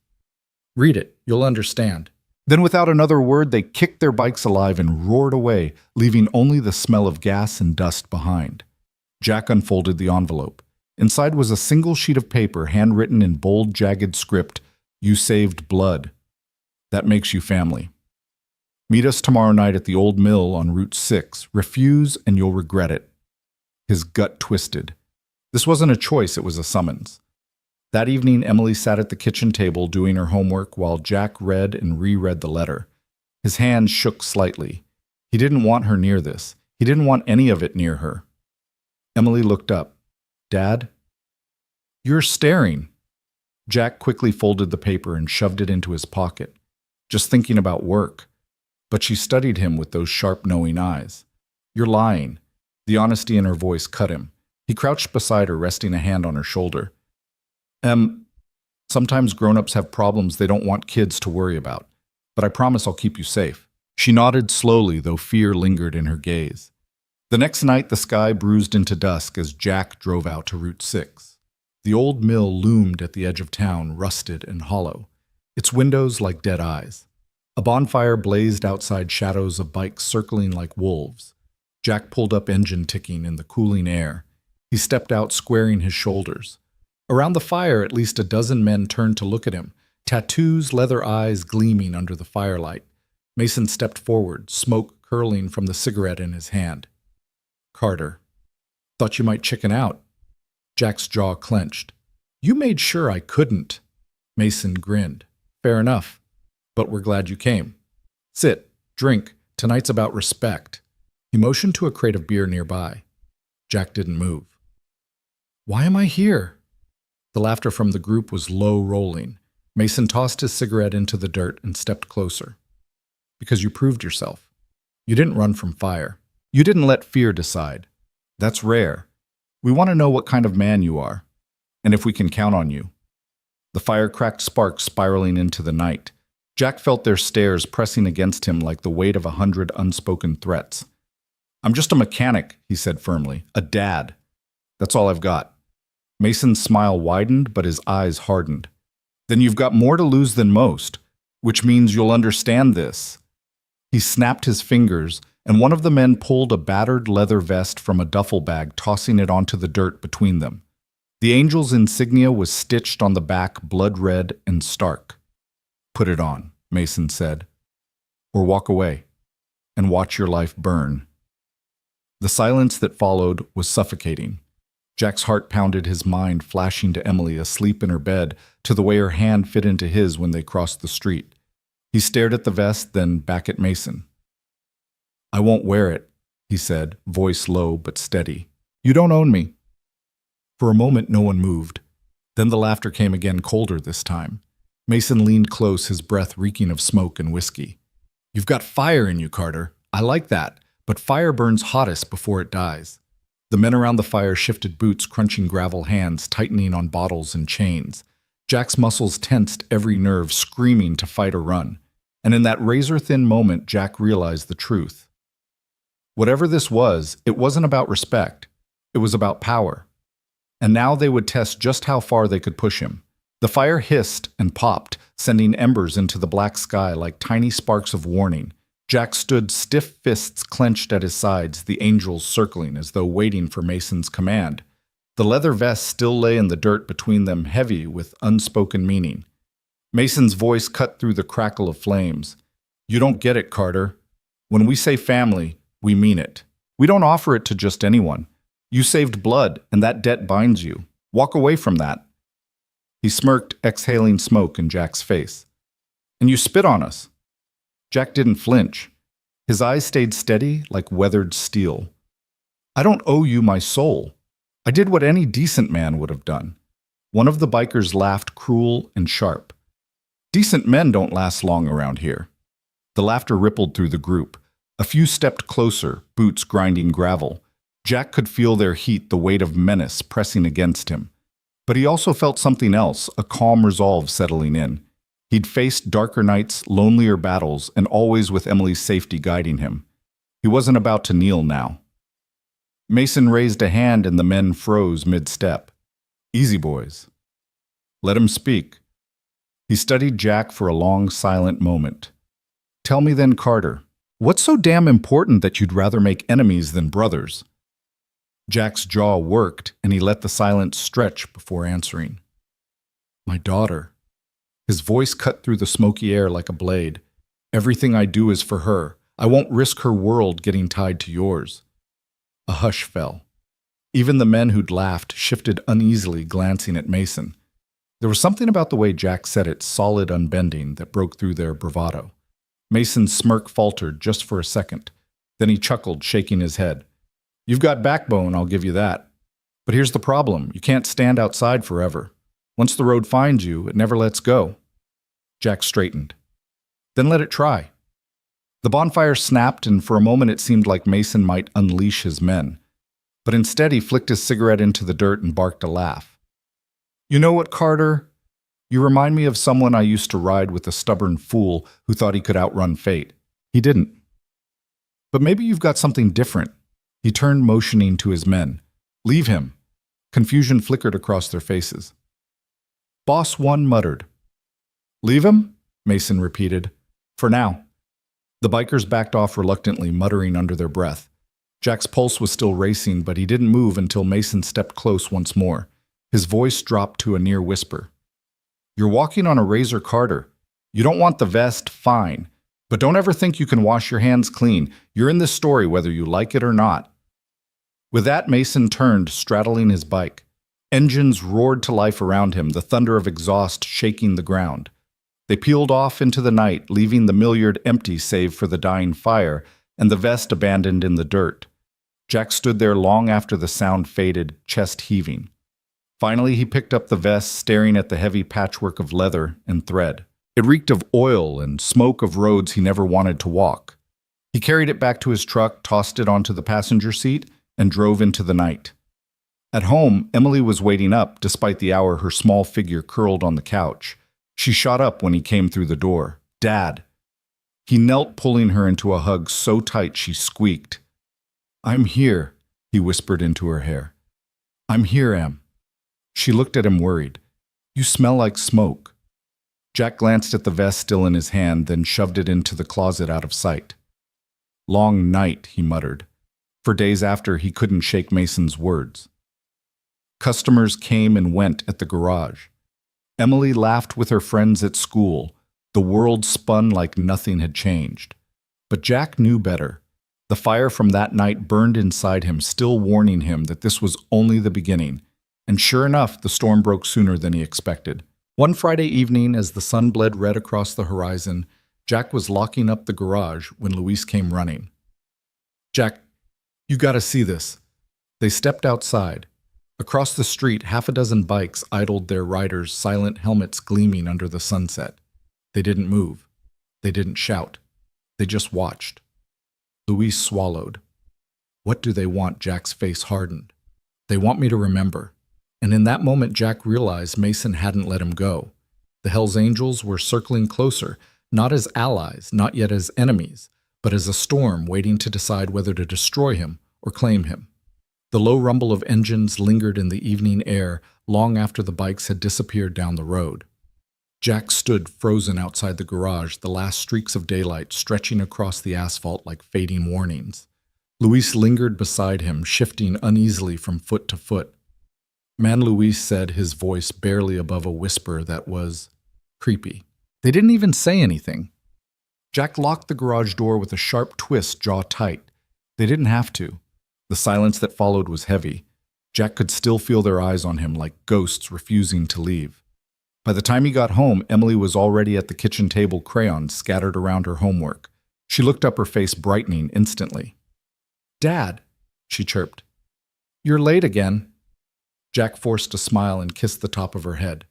"Yeah, Em. Got caught up at work." She frowned, studying his face. "You look tired." He sat opposite her, rubbing a hand across his stubbled chin. "Guess I am." He didn't tell her about the bikers. He couldn't. Not yet. Later that night, as Emily slept soundly in her room, Jack stood at the window with the curtain pulled slightly aside. His truck sat in the driveway. Beyond it, the street was quiet. Too quiet. No engines, no laughter, no shadows of leather jackets. Still, he couldn't shake the feeling that they were out there watching. Days bled into weeks, but the angels never really left. Sometimes it was a pair of headlights idling too long across the street. Other times it was a gloved hand leaving an unmarked envelope under his shop door. Inside were photographs, grainy but unmistakable, of him and Emily at the diner, at the park, even at her school. Jack's gut twisted each time. This wasn't a threat written in bold letters. This was worse. It was a reminder: we see you. We can touch your world anytime we want. Luis noticed the shift in Jack before anyone else. One slow Tuesday afternoon, as the two of them changed out an old Ford's brake pads, Luis wiped his hands on a rag and studied him. "You're a different man. You keep looking over your shoulder. What's going on?" Jack slammed the hood shut harder than he meant to. "Nothing you need to worry about." Luis didn't buy it. "Nothing." "Huh? Then why were there 4 bikes parked across the street last night? Why do I feel like every time I leave this place, someone's watching?" Jack exhaled heavily, leaning against the car. "Because they are." Luis froze. "Who hell's angels?" The words came out flat, final. Luis blinked, then let out a humorless laugh. "You're kidding." Jack shook his head slowly. "I wish I was." Luis ran a hand down his face. "Jesus, Jack, why would they come after you?" Jack's eyes grew distant. "Because I pulled a man out of a wreck. Because I saved him. And that man wasn't just anyone, he was one of theirs." Luis stared at him like he'd grown another head. "And now they... What, think you're part of their family?" Jack nodded grimly. "Or they want me to be. But either way, they're not letting go." The garage grew quiet. Only the faint hum of traffic outside broke the silence. Luis finally muttered, "So what the hell are you gonna do?" Jack didn't answer right away. He thought of Emily, her crayons scattered on the table, her innocent laugh. He thought of Mason's words by the bonfire. "You're in this story whether you like it or not. I'm going to protect my daughter," Jack said finally. His tone was firm, but deep down he knew protection wouldn't come easy. The next escalation came on a rainy Thursday night. Jack and Emily had just finished dinner when a knock rattled the front door. Jack's stomach dropped. It wasn't the knock of a neighbor. It was heavy, deliberate. "Stay here," Jack told Emily, his voice low. He opened the door to find a biker standing on the porch, leather dripping from the rain helmet tucked under his arm. His face was young, but his eyes carried the weight of old battles. "You, Carter?" he asked. Jack nodded slowly. The man reached into his jacket, and Jack's muscles tensed, ready for a fight. But instead of a weapon, the biker pulled out a folded piece of paper. He handed it over. "From Mason." Without another word, he turned and walked back to his bike engine, roaring as he disappeared into the storm. Jack unfolded the paper with shaking hands. The words inside were written in a bold scrawl. Meeting, Friday night. You know where. Don't bring anyone. Jack crumpled the note in his fist, heart pounding. Emily peeked around the corner, her small voice timid. Dad. Who was it? Jack forced a smile, hiding the paper behind his back. Just someone lost in the rain, sweetheart. Nothing to worry about. But inside he knew it was a lie. He wasn't just being invited anymore. He was being summoned. The rain came down harder the following night, slashing against the windshield as Jack drove toward the meeting spot. The wipers beat a frantic rhythm, but his heart thudded faster still. He hadn't told Luis where he was going. He hadn't dared. Emily was safe at home with their elderly neighbor, Mrs. Conway, but he hated leaving her behind. Every mile he drove felt like a gamble, a bet against fate he couldn't afford to lose. The paper had said, "You know where." And Jack did. The clearing near the abandoned rail yard where the bonfire had once burned and the angels had stood in a circle of flames. It wasn't just a meeting ground, it was a test. When he pulled in, headlights swept across rows of chrome. The angels were already there, their bikes lined like an army at rest. Figures loomed in the rain, leather glistening faces shadowed beneath dripping hoods and helmets. Mason stood at the center umbrella, tilted back arms, crossed like a general surveying his troops. Jack killed the engine but didn't move right away. His hands gripped the steering wheel so tight the leather groaned. Then he exhaled, shoved the door open, and stepped out into the storm. Carter Mason greeted his voice carrying even through the rain. Right on time. Jack walked toward him, rain soaking through his jacket in seconds. You summoned me, he said flatly. Mason smirked. We invited you before. This time was less polite. Consider it progress. Around them, the bikers chuckled low. Jack felt every eye burn into him. He swallowed hard. What do you want? Mason's grin widened. What do we always want? Loyalty, brotherhood, and men who prove they're worth standing next to. I'm not one of you, Jack shot back.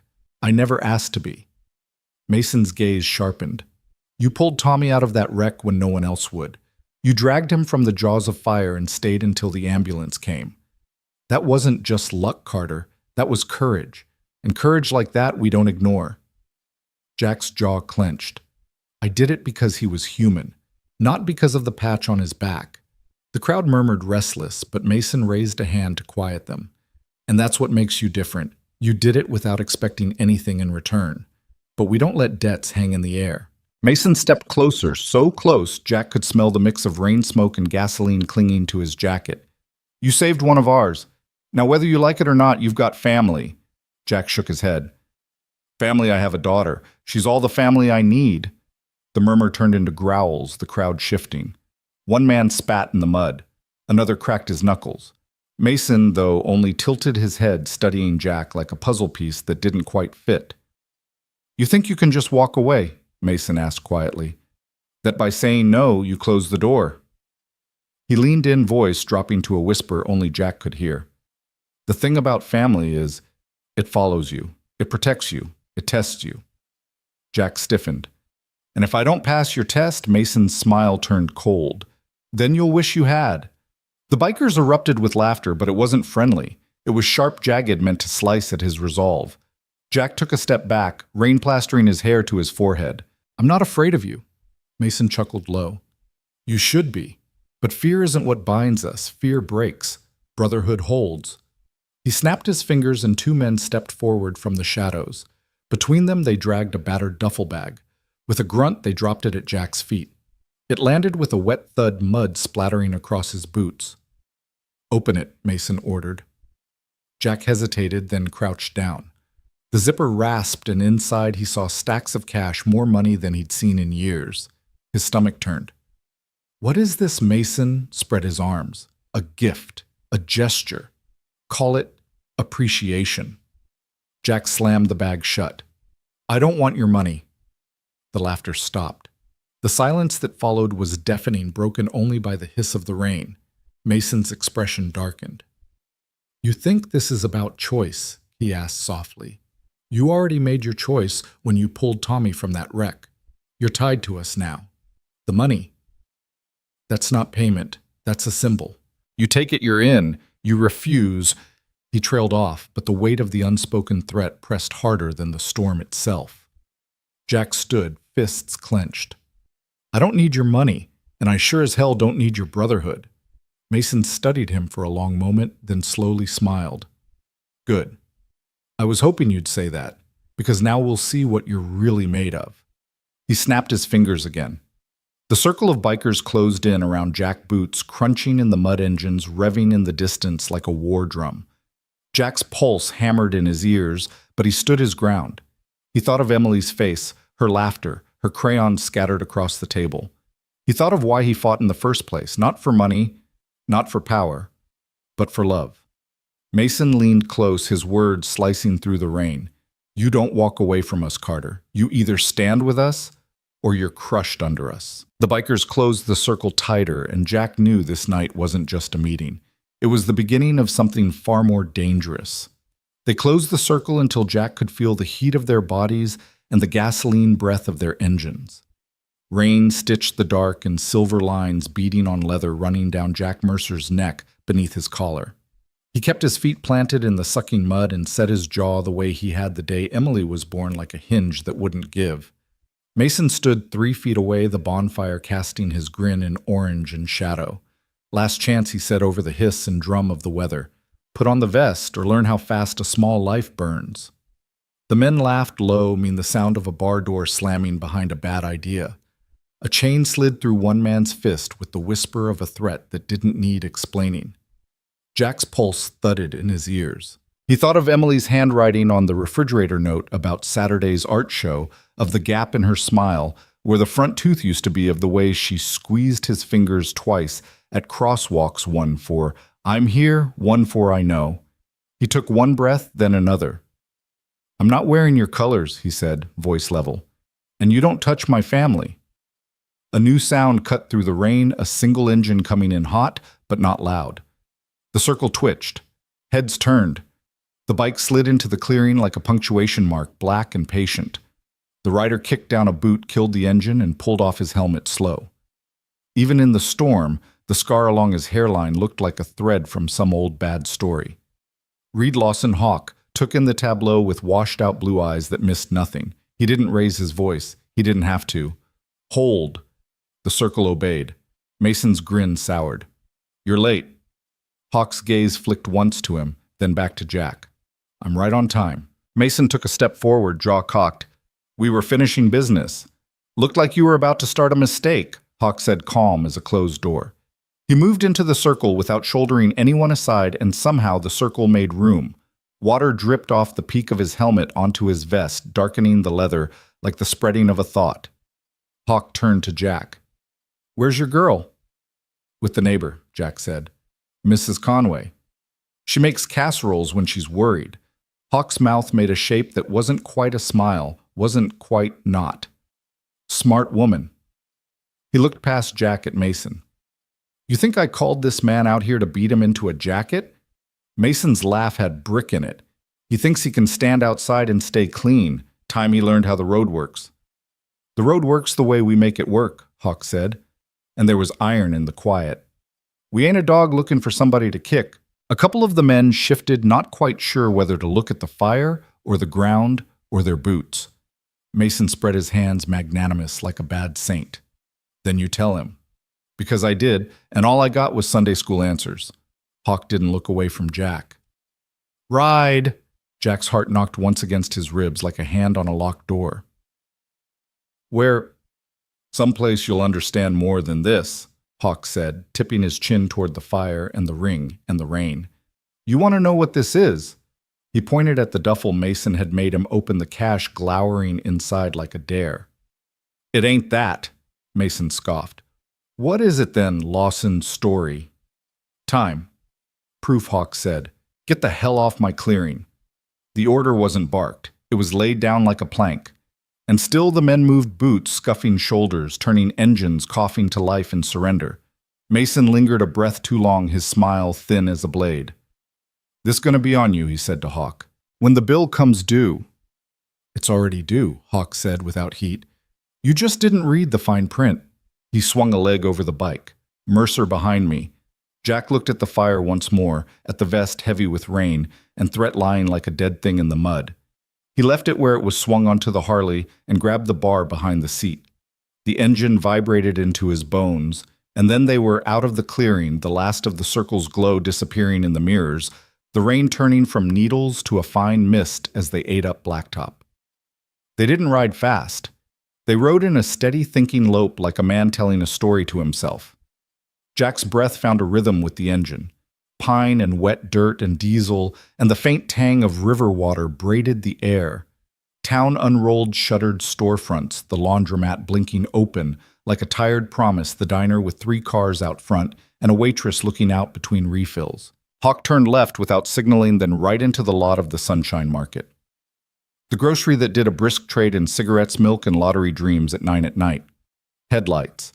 2 men in rain-slick hoodies had a 60-year-old cashier pinned to the curb with words like knives. "You scraped our F car," one hissed. "Look at it. You blind." "You're paying for that."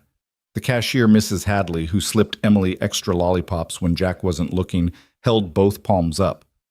"I didn't touch your car, gentlemen. I'd be happy to look at the footage. My Hawk didn't enter the scene like a savior." He parked, shut his engine off, and let the silence of his presence arrive before the sound of his boots did. Jack climbed off with the slow burn of adrenaline making his hands steady. The first man clocked Hawk's vest, then Jack's flannel, then the night itself recalculated. "We don't want trouble." "You brought it," Jack said from 3 paces away. His voice surprised him.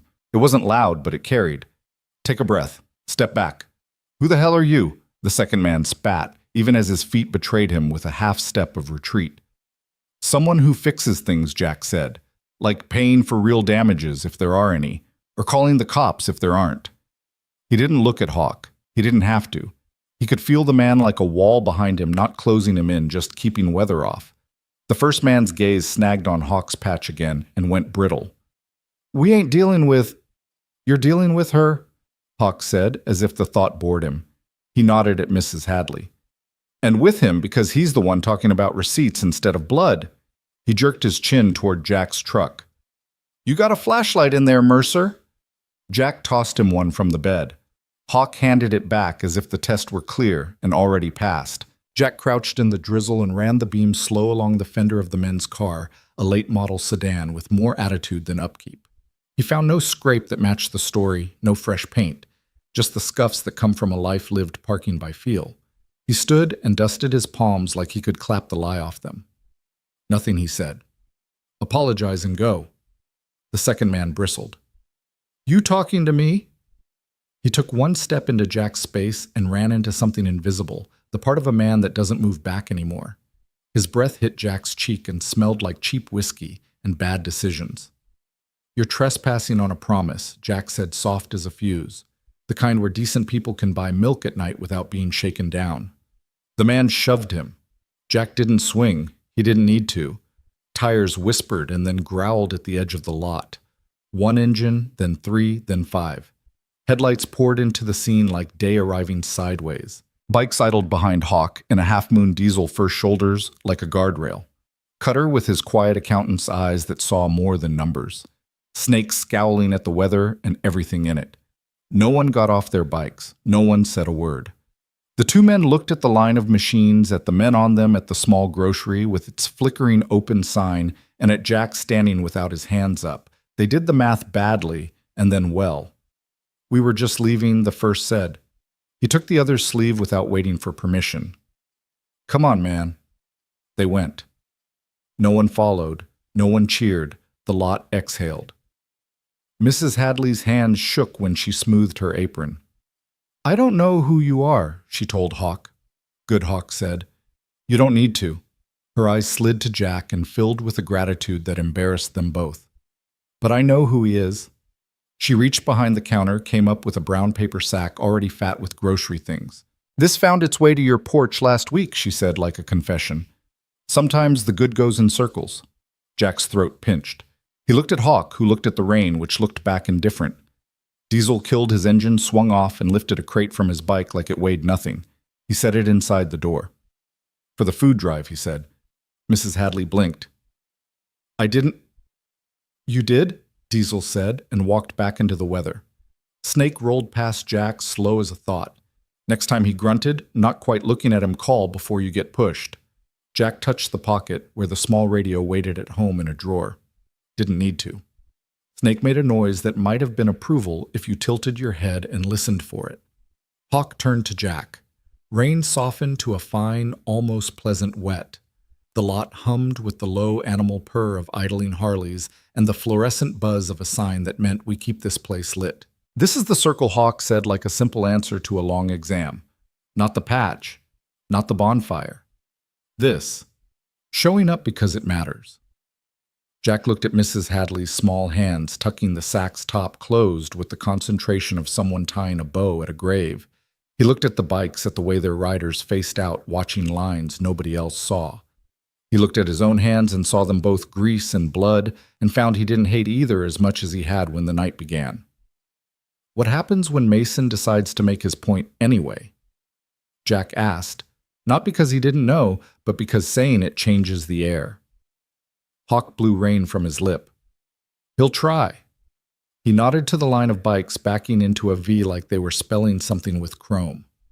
And we'll try harder. They rode. Not far. A loop through the side streets that needed reminding who lived here, then past the elementary school, where Emily drew dragons that apologized too much. The engine said nothing loud and still said everything. A porch light clicked on. A curtain fell back into place. A small boy in superhero pajamas stood at his front window and raised a fist to the night like a secret handshake you're allowed to keep. Hawk peeled off at the corner where the town turned into trees. Jack's truck waited where he'd left it, water ticking off its hood. Hawk killed the engine and sat a moment before swinging off. You don't owe me, he said. I know, Jack said. You don't owe him. Hawk added meaning. Mason, without saying it. I know that too, Jack said. But you owe her. Hawk tipped his chin toward a point in space where Emily's room would be if you drew a line across town. Always, Jack said. Then, this is simple, Hawk said, as if anything ever was. Call when it's not. Jack nodded. You gonna tell your boys to quit parking across my street like wolves? They're not wolves, Hawk said. They're dogs that used to have bad owners. Jack snorted despite himself. Teach 'em to sit. Working on it, Hawk said. The bikes rolled away into the soft rain, not a retreat, not a parade, just a going that would circle back when needed. Jack drove home with the heater on full and his hand steady on the wheel.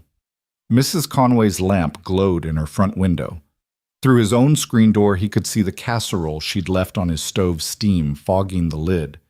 Emily was asleep, starfish spread across her bed, hair damp from the bath. The bear a dark comma under her chin. Jack leaned on the doorframe and listened to her breathe until his heart slowed to match. In the kitchen, he opened the drawer and looked at the small radio sitting there like a promise you tell yourself you won't use. He closed the drawer gently and rinsed rain from his hair in the sink. On the porch, a paper sack waited he hadn't noticed before, bread milk oranges and a note in block letters. Keep the circle going. No signature. He smiled, a tired thing that felt like a sunrise cut to size. He turned off the last light and let the house hold him up. Outside, the road was just a road again. Inside, a father stood watch over a sleeping child and tried to feed a new space in his chest with decent things, work. Courage men who showed up and didn't ask for applause. Tomorrow would bring its next lesson. Tonight had already said enough. The diner had emptied by nightfall, leaving only the buzz of a neon sign and the smell of fried onions that lingered in the booths. Jack sat across from Cole, the older biker, leaning on his elbows, face shadowed under the dim lamp above their table. Emily slept curled up in the corner booth, her little jacket bundled under her head. Outside, the roar of bikes moving down the highway occasionally cut through the quiet, a reminder that the world beyond those windows was still in motion. Cole sipped his black coffee and finally broke the silence. You're not cut from the same cloth as the rest of us, Jack. That's plain as day. But you saved a brother without asking who he was. That counts for something in our world. Jack gave a half shrug. I didn't know he was one of yours. I just saw a man bleeding in the wreck. I couldn't leave him there. His voice was rough, low-tired from everything the last weeks had thrown at him. Cole's lips tugged into the faintest grin. That's what makes it matter. You acted on instinct. You pulled him out knowing it could have gone wrong, and now here we are. Sometimes men don't choose family. Family chooses them. Jack looked out the window, the neon glow painting streaks of red and green across the glass. He thought of Emily asleep just a few feet away, thought of how many nights he'd sat alone at their kitchen table wondering if anyone in the world really had his back. Family, huh? Jack muttered.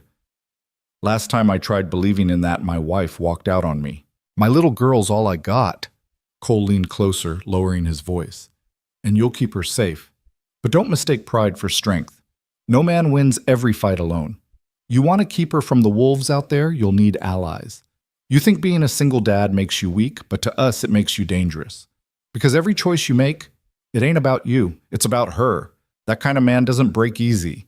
Jack studied him for a long moment, hearing the hum of the light, the soft whistle of wind under the door. He didn't answer right away because he knew Cole was right. Every day, every mile, every sacrifice had been for Emily. Then Cole leaned back and tossed a few bills on the table for the waitress. Come with us tomorrow. The Angels are meeting down at the quarry outside of town. You don't have to wear a patch. Just show your face. Let them see the man who dragged Mason out of fire when the world wrote him off. Jack stiffened. And if I say no, Cole's gaze hardened. Then you walk away and the club owes you a debt we'll never get to repay. But debts have a way of haunting men. Sometimes it's better to square things clean while the chance is there. Jack exhaled slowly, his eyes dropping to Emily's sleeping form. She's my world, Cole. If I walk into that pit, I need to know no one touches her. No one. Cole's tone turned almost reverent. On my colors, Jack. No one lays a hand on your girl. She'll be safer under our roof than she's ever been. That's my word. The following day, Jack found himself standing at the lip of the quarry, red dust curling around his boots as dozens of bikes circled below their engines, echoing off the rock walls. The rumble was like a storm building underground, the kind that could break a man's will before the first word was spoken. Emily clung to his hand, wide-eyed at the sight. Men in leather vests and women with tattoos up their arms lined the edges, some lifting bottles, some glaring at the newcomer in their midst. It was a world Jack had only seen from the outside, and now he was in the middle of it with nowhere to run. Cole put a hand on his shoulder. Remember, don't speak unless spoken to. Stand tall. They'll test you, but don't let them smell fear. The leader, broad shoulders, beard streaked with gray, stepped forward. His voice carried like gravel down the stone walls. So this is the single dad I've been hearing about, the one who yanked Mason out of hell. His eyes narrowed on Jack, then flicked to Emily. And this must be the girl you'd burn the world down for. Jack's jaw tightened, his grip firm around Emily's tiny hand. That's right, she's my daughter, and I'd do it again. The men around them murmured, some nodding, others sneering. The leader smirked. You don't belong here, but you've done what most men wouldn't. You saved one of ours not knowing he carried our patch. That puts you in a strange place. The question is, are you brave enough to stand with us when the fire spreads, or will you run back to your quiet life and pretend you never touched this world? Jack met his stare. His heartbeat pounded in his chest, but his voice came steady. I don't pretend. I don't run. I take care of my own. That's all I've ever done. That's all I'll keep doing. A hush fell. Then one of the bikers laughed, a rough sound that echoed off the quarry walls. The leader's smirk spread into something sharper, more dangerous. We'll see, Jack. We'll see if you're as unbreakable as you think. The engines roared louder, dust rising into the air like smoke from a battlefield. Jack pulled Emily a little closer, his eyes never leaving the leader's. For the first time, he felt the weight of what he had stepped into, not just a debt, not just a favor. This was the start of a war he hadn't chosen. And yet somewhere deep in his chest, he knew this was the moment his life had been pushing him toward all along. The quarry was alive with the thunder of engines, the kind of sound that didn't just rattle the air, but shook straight through bone. Emily pressed against Jack's side, her small hand clutching his jacket sleeve so tight it cut off the blood in his arm. Jack stood in the dust, every nerve on fire, refusing to flinch beneath the gaze of 100 men who lived by a code as unforgiving as the desert itself. The leader, a man they called Hawk, circled slowly, boots crunching gravel. His presence commanded the crowd like a storm on the horizon, inevitable, unstoppable. Hawk's eyes stayed fixed on Jack. A single dad raising a girl on his own, he said, voice low but carrying. Most men fold under that weight. But you pulled Mason from a wreck and didn't think twice. Tell me, was it courage or stupidity? Jack's jaw worked, but his words came steady. Doesn't matter. A man was dying. I couldn't walk away. That answer stirred something in the crowd, murmurs, nods, even a few shouts. Hawk's lips tugged into a crooked grin. Straight talk. I like that. But words don't weigh as much as action. He snapped his fingers. Two bikers rolled forward with an old stripped-down motorcycle, its frame blackened from some past fire, handlebars bent like broken arms. They pushed it into the circle and let it clatter down the echo, bouncing off the quarry walls. You want our respect? You ride this heap down the incline across the pit and back up the other side. If you make it without eating gravel, you and your little girl walk out of here with protection. If not, Hawk's eyes flicked to Emily, then back to Jack. Well, the road doesn't forgive mistakes. Jack felt his pulse hammering in his temples. He glanced at the wreck of a bike, then at Emily. Her face was pale, but her eyes burned with something fierce. Daddy, she whispered, her voice trembling. You don't have to. He crouched to meet her eyes, brushing dust from her cheek with his thumb. Baby, sometimes you don't get to choose the fight. Sometimes the fight chooses you. I'll come back to you. You hear me? She nodded, but her lip quivered. Jack kissed her forehead, then stood tall. I'll ride. The quarry erupted, some cheering, others jeering. Cole's voice cut through the noise. Jack, think it through. Those brakes are shot. The frame's warped. One wrong move. But Jack was already straddling the machine, gripping the warped handlebars like a man taking hold of fate itself. He didn't know much about bikes, not compared to the men who lived in the saddle, but he knew about balance, about keeping his head steady when the world was spinning out of control. Hawk raised his hand and the roar of the crowd fell to silence. Let's see what the single dad is made of. The bike coughed to life under Jack's boot, rattling like it might die before it moved an inch. He aimed it toward the slope, heart in his throat. The incline was steep, loose gravel, and dust threatening to swallow the tires whole. Jack gritted his teeth and gunned the throttle. The machine lurched forward, bouncing and skidding as it barreled down. The quarry floor rose to meet him in a storm of dust. His hands burned from gripping the bent bars, his body swayed with every jerk and slide. Voices shouted above, echoing, but Jack's world narrowed to the bike beneath him and the promise he'd made his daughter. He hit the pit floor hard, the jolt rattling his spine, but he held on. The bike fishtailed, almost throwing him, but Jack shifted his weight, grinding the machine forward, inch by inch across the dusty basin. The incline on the far side loomed like a wall. Jack could feel the bike's weakness, the engine sputtering, the frame fighting him with every turn. He leaned low, coaxing every ounce of strength from the battered machine, whispering through gritted teeth. Come on, just a little more, just one more push. Emily's scream carried across the quarry. Daddy Jack jammed the throttle and felt the bike surge, clawing its way up the incline. Tires spat gravel like gunfire. For one terrifying second, the machine lost grip and slid backward. The crowd roared, some in laughter, others in awe. Jack's teeth bared muscles, screaming as he forced the wreck forward. The front wheel crested the lip, then the back. He shot onto level ground, the bike coughing one last time before dying beneath him. Jack staggered off, chest heaving, sweat mixing with dust on his face. For a moment, silence hung. Then the quarry erupted. Some shouted his name, others beat fists against leather, and Emily broke free from Cole's hand to throw herself into her father's arms. Jack caught her, lifting her against his chest, his body trembling from adrenaline and relief. Hawk's grin spread wide, wolfish but approving. Well, I'll be damned. The single dad made it. He raised his hand and the noise cut like a blade. From this day on, Jack and his girl walk under our shadow. Nobody touches them without answering to me. That's the law. The angels roared, their approval engines firing to punctuate the vow. Cole clapped Jack's shoulder hard enough to nearly drop him. Told you, brother, you've got iron in you. Jack met Hawk's eyes across the pit. He saw danger there, but respect too. Maybe even something like kinship. He whispered to Emily, holding her close. It's over, baby. We're safe now. But in the pit of his stomach, Jack knew this wasn't the end. It was only the beginning. Your thoughts will help us create meaningful stories. And if you want to hear more powerful healing stories like this, don't forget to subscribe to the channel. Click the bell icon so you don't miss any new episodes.